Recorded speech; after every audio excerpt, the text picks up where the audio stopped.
Today is all about the Amalfi Coast, which is kind of an odd thing to say because the Amalfi Coast is quite large, and I actually couldn't talk to you about all of it because we didn't visit all of it, but I will be specifically focusing on where we stayed, which is near Amalfi, and some of the tips and tricks that would apply to anywhere that you're staying along the coast. So let's start out with driving. Our family tends to drive to places, and while it took a lot of testing and training to get my American and German driver's license, it pretty much just took 20 years of playing Mario Kart to prep myself for driving in southern Italy. Picture one-lane hairpin turns along a mountain with the tour bus coming at you. So while we saved some money by staying a little bit further up the mountain, and it was gorgeous with beautiful views, I would suggest that you go ahead and stay closer to the beach. And if you can somehow avoid the driving, I would do so. Because not only is it kind of the craziness of it, but we went when there weren't many tourists because of everything going on still with COVID. And they told us that just to make the 15-minute drive down the mountain sometimes takes up to 3 hours when it's peak tourist season. So Amalfi would be definitely far more enjoyable kind of off season, but when you could still swim. But yeah, I would suggest for this one, spending the money to stay closer to the coast. Another big important thing that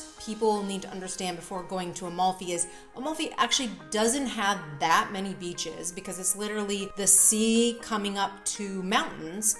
And there are some, but if your idea of a beach is sand and sandcastles, that's not what you're gonna find here. You're gonna find a lot of stone beaches, some stone and sand mixed, but you're gonna want swimming shoes and to prep your kids that this is gonna be a little bit different. Now that's not to say my kids didn't still absolutely love it. So we'll start out with a beach that was a highlight for us. We actually had our Airbnb host suggest that we go to Erchie Beach, which is when he said the locals tend to visit more than the tourists. And while you won't have as fancy of buildings, we actually really did end up enjoying it. And the main two reasons were, one, have your kids bring some snorkel, just simple snorkel equipment. The beach was shallow enough that my kids could go and look at some of the fish and do some snorkeling, which they really enjoyed. And then the other thing is to rent a kayak there, and you can go along the coast and find a lot of little private coves and hidden beaches. We also really enjoyed our time at Marina di Praia beach. So sorry again to any native speakers. And from there, you can rent a kayak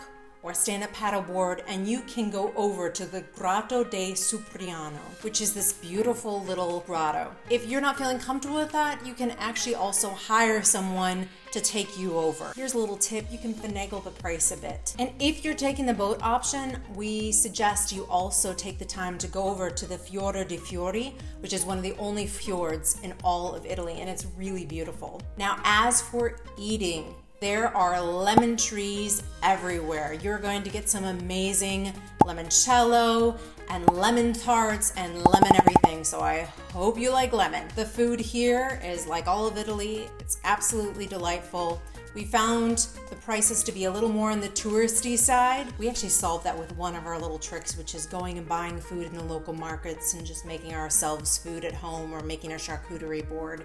Another great spot to take the time to go to, and I know this kind of contradicts my driving thing because you do need to drive to get there, but you can take a bus, is there's a beautiful little town up in the mountains called Ravello. And especially if you're there on the off season and trying to find other things to do, Ravello is beautiful. And if you're in Amalfi, go right into the heart of it to see the beautiful Amalfi Cathedral and walk through the streets.